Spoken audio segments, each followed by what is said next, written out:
the next part of force and pressure chapter. In the previous video already I have discussed about contact non-contact force, electrostatic force बताए थे हम, magnetic force बताए थे, gravitational force बताए थे। तो electrostatic force में कोई कंफ्यूजन नहीं होना चाहिए, जो डेफिनेशन बताया उसको लिख सकते हो, या फिर अगर तुमको दूसरा डेफिनेशन लिखना है तो वैसे भी लिख सकते हो।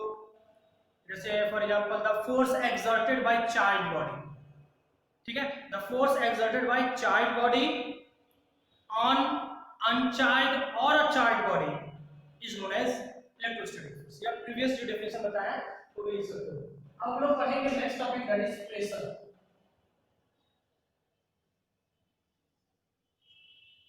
प्रेशर क्या होता है? तो प्रेशर का मतलब एक तरह से समझ लो, pressure special type of force ही इसमें। कैसे? अगर इसका डेफिनेशन बनाना है तो खुद से बनाना है। हर चीज में फिजिक्स में देखना होगा कि हम लोग करते क्या है कि डेफिनेशन को रटते हैं, नहीं, उसका फॉर्मूला को याद रखना होगा, फॉर्मूला से तुम डेफिनेशन बनाओगे। जैसे फॉर्मूला से क्या होता है, तो pressure is equal to F/A, ये फॉर्मूला मींस प्रेशर जो है वो फोर्स बाय एरिया हो गया, फोर्स अपॉन एरिया है। इससे क्या समझो? इससे इसका मतलब ये हुआ कि फोर्स पर यूनिट एरिया, फोर्स पर unit area is known as pressure. कहने का मतलब ये है कि अगर एक यूनिट एरिया में मान लो ये 1 मीटर या 1 सेंटीमीटर जो भी यूनिट मान लेते हो, उस एरिया में जितना हम फोर्स लगाते हैं ना उसी को कहते हैं प्रेशर। तो प्रेशर क्या है? एक फोर्स ही तो है। Pressure is a type of force when it is applied in unit area. जब ये यूनिट एरिया में मान लेते हैं 1 मीटर स्क्वायर, 1 मीटर हो गया, ये यूनिट मान लेते हैं 1 मीटर का है, तो इस एरिया में जो हम फोर्स अप्लाई करेंगे उसी फोर्स का नाम है प्रेशर। रिगार्डिंग सो प्रेशर यहां पर एक तरह से समझ सकते हैं, मान लेते हैं ये मेरा थंब है, इस थंब है ये थंब, तो इसको हम यहां पर अगर लगा के धक्का देंगे फोर्स लगा रहे हैं, लेकिन अगर ये यूनिट एरिया हो गया तो हम बोलेंगे नहीं, हम प्रेशर लगा रहे हैं। और दूसरा एग्जांपल समझो, हम इसका डेफिनेशन भी बताएंगे।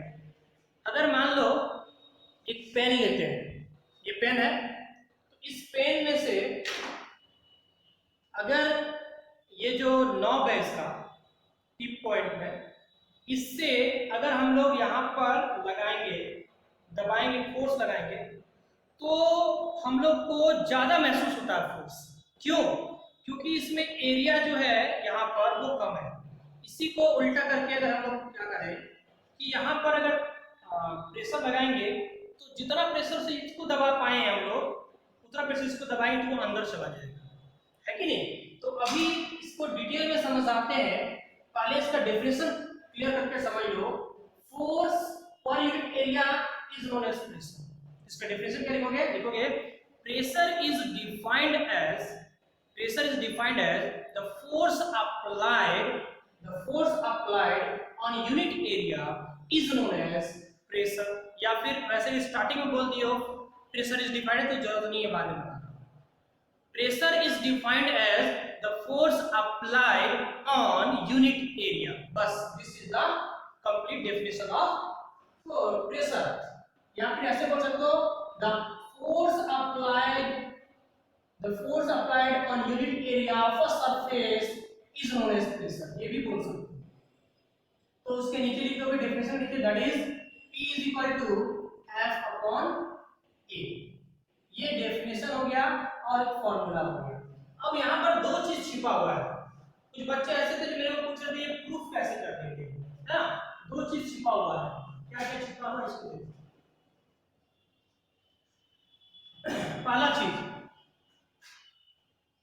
प्रेशर जो है, मान के चलो कि अभी हम जो एग्जांपल समझाए थे उसी एग्जांपल को फिर से लेते हैं। अगर कहीं पर भी मान लेते हैं ये मार्कर है, सॉरी ये पेन है, इस पेन को हम चाहते हैं इस बोर्ड के अंदर घुसा देने के लिए एंट्री कर दिया जाए इसमें, ठीक है। इसको अगर अंदर डालने चाह रहे हैं तो कोई भी ऑब्जेक्ट को, ये मान लो ऑब्जेक्ट है, ये दीवार है या बोर्ड है, जिसमें भी हो, हम चाहते हैं इसको इसके अंदर डाल देने के, इसके अंदर घुस जाए। ये कैसे हो सकता है? उपाय इसका क्या है? दो उपाय तुम्हारे पास है। क्या क्या है? पहला उपाय, तुम बहुत ज्यादा फोर्स अप्लाई कर दो, यहां पर इसमें बहुत ज्यादा फोर्स अप्लाई कर दो, हो सकता है ये टूट जाए दीवार, फिर अंदर चला जाए। दूसरा उपाय क्या है कि इसका एरिया ऑफ क्रॉस सेक्शन को घटा दो, जैसे ये, या फिर अगर दीवार ना समझो, अगर हम अपना हथेला को मतलब पाम को समझेंगे, इसको हिंदी में डोंट नो आई क्या कहते हैं, जो भी हो, अगर ये पाम हो गया तो इसमें अगर हम चाहते हैं इस पेन को अंदर घुसाने के लिए, इस हाथ के अंदर, तो इस मार्कर घुसाने के लिए हम इधर से कर रहे हैं, तो इधर से घुसाने के लिए क्या करना पड़ेगा? दो उपाय है। क्या उपाय है? हम बहुत ज्यादा प्रेशर लगा दें, बहुत ज्यादा हाई फोर्स लगा दे, बहुत ज्यादा फोर्स लगा दे, तब वो अंदर चला जाएगा। बहुत ज्यादा एक हथौड़ा लगा के मार दे इसको, ठीक है। दूसरा उपाय क्या है कि इसका एरिया को घटा दे, कम कर दे, एरिया घटा दे तो ऐसे हो जाएगा, कम हो जाएगा, पतला सा। अब इसको तुम फोर्स लगा दो, उतना फोर्स लेना पड़ेगा, अंदर तुरंत चला जाएगा। तो यही बात कर रहे हैं कि प्रेशर जो है वो दो फैक्टर के ऊपर निर्भर करता है। तो नेक्स्ट टॉपिक लिखोगे, pressure depends on two factors। दो फैक्टर के ऊपर प्रेशर डिपेंड करता है। कौन कौन सा? पहला फोर्स के ऊपर, ऐसे लिखोगे, और यहां नीचे लिखोगे फोर्स के ऊपर किस प्रकार निर्भर करता है। यहां देखो तो समझ में आ रहा होगा, फॉर्मूला बता रहा है कि P और F यहां है, मतलब P is directly proportional to F होगा। कैसे? हम बोले कि हम अगर प्रेशर बढ़ाने चाहें, मेरे पास दो उपाय है। पहला, फोर्स को बहुत ज्यादा बढ़ा देंगे, फोर्स को लगा देंगे ज्यादा, तो फोर्स को अगर बढ़ाएंगे तो प्रेशर बढ़ेगा, डेफिनेटली है। कहीं भी अगर लगा रहे हैं, मान के चलो ये हो गया, इसको अगर हम लोग स्टार्टिंग में सिर्फ और सिर्फ यहाँ रख दिए, अंदर कुछ नहीं कर रहे हैं, सिर्फ रखते हैं। अगर यहाँ पर हम चाह रहे हैं कि प्रेशर बढ़े, तो प्रेशर को बढ़ाने क्या पड़ेगा? जोर से फोर्स लगाना पड़ेगा। जब फोर्स जब लगाएंगे तो प्रेशर ऑटोमेटिक जो है बढ़ जाएगा, वो अंदर चला जाएगा। तो फोर्स बढ़ाने से प्रेशर क्या होगा? बढ़ेगा। तो here you have to write force is directly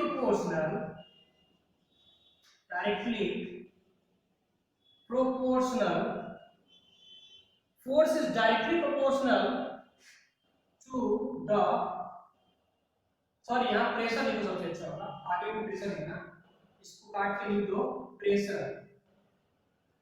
pressure is directly proportional to the force applied. बात समझे? देखो यहाँ पे प्रेशर जो है वो फोर्स का डायरेक्टली प्रोपोर्शनल है, इसलिए लिखना पड़ेगा pressure is directly proportional to the force applied. और नीचे लिख दोगे that is P is directly proportional to F। इसको पहला बताया है, सेकंड में लिख देना है। दूसरा फैक्टर क्या है? ये A है। A क्या होता है? एरिया। तो एरिया ऑफ कांटेक्ट कह सकते हैं। एरिया ऑफ कांटेक्ट का होगा डायरेक्टली सिर्फ एरिया की कोई दिक्कत नहीं। एरिया ऑफ कांटेक्ट एक्चुअली होना चाहिए, ठीक है? इतना कांटेक्ट हो रहा है तो एरिया के ऊपर किस प्रकार से निर्भर कर रहा है? देखो यहां पर इसमें ये नीचे में है, मतलब pressure is inversely proportional to area. कहने का मतलब यह है कि अगर एरिया को हम घटा देंगे तो प्रेशर जो है वो बढ़ जाएगा। कैसे? अभी तो समझाए कि ये अगर इधर से हम जब यहाँ पर इसको प्रेशर लगा रहे थे तो ये पोर्शन जो है वो उसका एरिया ज्यादा था, जिसके वजह से एरिया ज्यादा होने की वजह से ये हमको कम फोर्स लगा रहे थे, लेकिन हमको उतना एहसास नहीं हो रहा था। वही इसको अगर इस साइड से लगाए जहां पर एरिया देखो बहुत कम है, पॉइंट में यहाँ पर एरिया क्या होगा? कम होगा। इसको अगर हम इधर से यहाँ पर फोर्स जब लगाएंगे ना तो यहाँ प्रेशर बहुत ज्यादा लगेगा, जो महसूस कर सकते हो। इसका मतलब एरिया को अगर घटाते हैं तो प्रेशर बढ़ता है, एरिया को अगर बढ़ाते हैं, एरिया को अगर बढ़ा देंगे प्रेशर घट जाएगा। बात समझे? इसका बहुत सारे एग्जांपल समझाएंगे अभी हम, फिलहाल समझ लो यहाँ लिखना क्या है। लिखोगे प्रेशर इज, हम डायरेक्टली बता दे रहे हैं, pressure is inversely proportional to the pressure is inversely proportional to the pressure, बस ये लिखना है, means pressure is inversely proportional to the area. यहाँ पे एरिया नहीं बोले होंगे, सर प्रेशर बोल दिए गलती से। लिखना ये होगा कि here you have to write pressure is inversely proportional to the area of contact. ठीक है, तो ये तुम्हारा हो गया। नीचे लिख दोगे दैट इज, जिस तरह दैट इज करके लिखे हैं, इसके नीचे दैट इज करके p is inversely proportional 1/a लिख दोगे। अब देखो फर्स्ट में ये हो गया, सेकंड में ये हो गया, तो यहां लिखना होगा फ्रॉम 1 and 2। ठीक है, 1 और 2 से दोनों को मिलाते हैं। पहला हो गया p is directly proportional to this, मतलब p is directly proportional to f and p is inversely proportional to a। ठीक है, अब इन दोनों को अगर हम मल्टीप्लाई कर देंगे, कहने मतलब ये होता है कि जब दो pressure directly proportional to f है, pressure is inversely proportional to a है, तो इन दोनों का जब इन दोनों को मिलाते हैं हम लोग, तो क्या होता है, हम कह सकते हैं डायरेक्टली एक साथ प्रेशर जो है वो डायरेक्टली प्रोपोर्शनल है f/a का। क्लियर है? लेकिन ये जो प्रोपोर्शनल का जो साइन है, इसको जब हटाते हैं p is equal to f/a, तो यहाँ पर एक कांस्टेंट आ जाता है। इस कांस्टेंट का जो है वैल्यू यहाँ पर 1 है, इसीलिए हम लोग क्या करते हैं, डायरेक्टली यहाँ पर k को नहीं लिख करके p is equal to f/a लिखते हैं। बात समझो? यहाँ पर ये दोनों लिखोगे, फिर इन दोनों को कंबाइन किया जाता है, फ्रॉम 1 and 2 डायरेक्टली लिख सकते हो, from 1 and 2 we can write p is directly proportional to f/a, इस तरह से लिखेंगे। और ये कांस्टेंट टर्म को हटा देते हैं, सॉरी प्रोपोर्शनल साइन को हटाते हैं, उसके बाद एक कांस्टेंट आता है जिसका वैल्यू यहाँ पर 1 होता है। इसीलिए हम लोग क्या करते हैं कि p is equal to f/a, ये फॉर्मूला होता है। ठीक है, तो प्रेशर यहाँ समझ में आया होगा।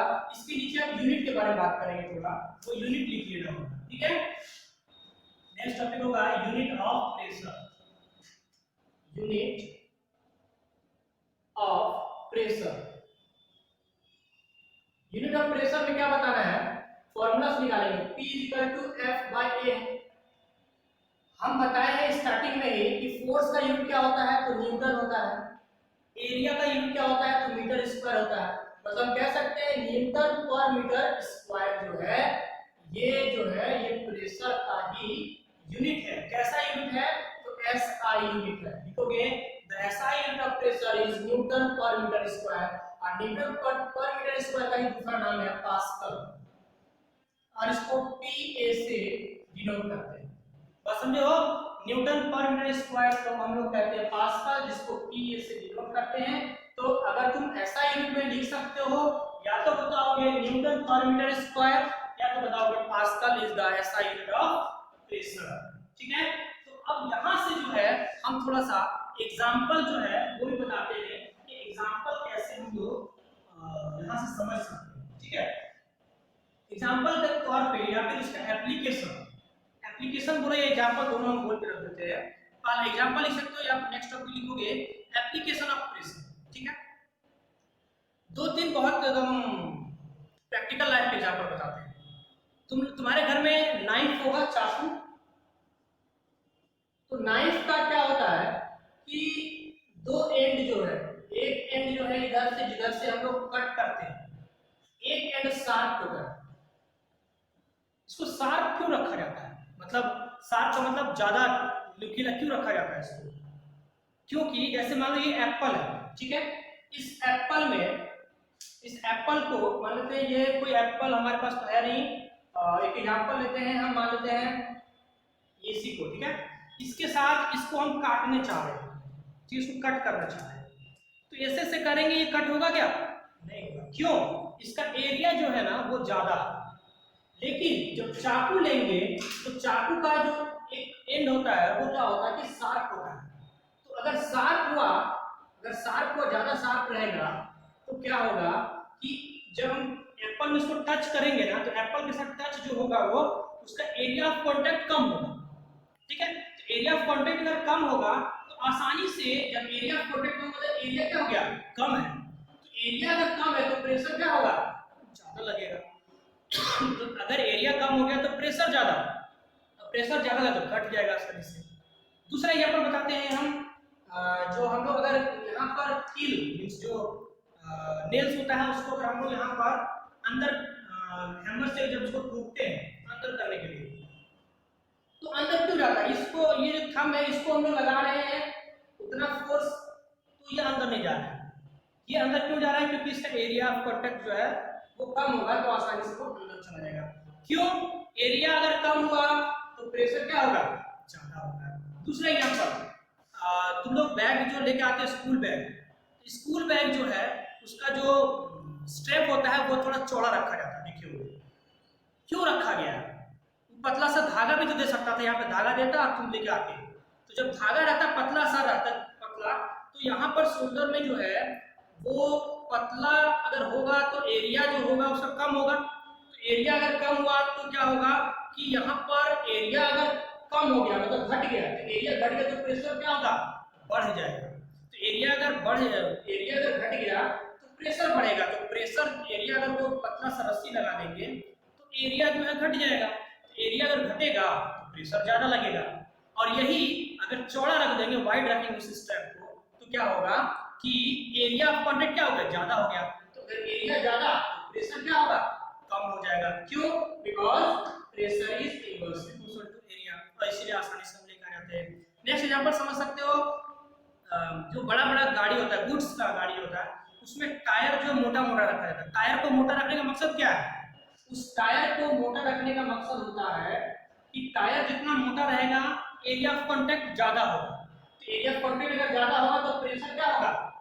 कम होगा, इसीलिए वो अंदर नहीं जाएगा, है ना। तो इस तरह का कुछ एग्जांपल सोच के सबको एप्लीकेशन लिखोगे। पहला लिखोगे the school bags strap is kept wider to decrease the pressure. पहला लिखोगे the school bag strap is kept wider to decrease the pressure, as we know that pressure is inversely proportional to area। Question पूछा जा सकता है क्यों रखा जाता है चौड़ा, तो यही बताना होगा, जो अभी बताया उसको लिख लेना होगा। दूसरा, अगर ये बोला जाएगा कि चाकू का एक है, why one edge of the knife is kept sharp, answer क्या होगा? one edge of knife is kept sharp because we know that pressure is inversely proportional to area. So if the end will be sharp means the area is less and hence the pressure will be increased so that we can cut anything easily। समझो, ये दो तीन example है, उसको बता भी दिए हैं, और भी एग्जांपल अपने मन से कुछ लिखोगे। So today's class is over।